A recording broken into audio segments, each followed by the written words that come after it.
之前有人问我，错过一个人是什么样的感受呢？我说，没有电视剧里演的那么夸张，谈不上痛不欲生，可是那种感觉却也足以让你难过好久。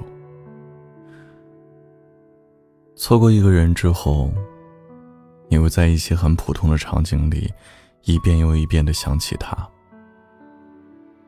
可能是走路的时候，可能是看电视的时候，你总会下意识地想，要是他还在就好了。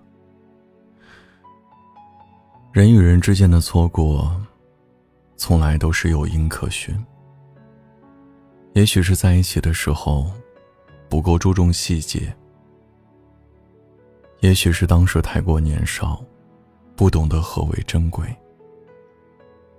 我们总是要把心爱的人弄丢了，才知道什么是遗憾。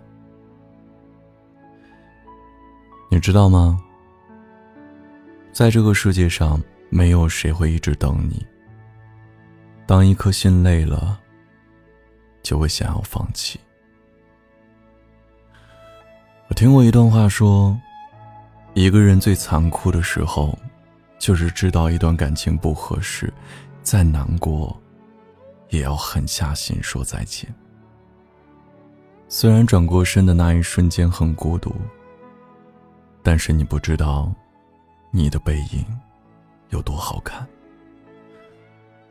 如果有一天你让我彻底失望了，我不会再向你抱怨，也不会再卑微讨好，我只会轻轻地把门关好，头也不回地离开。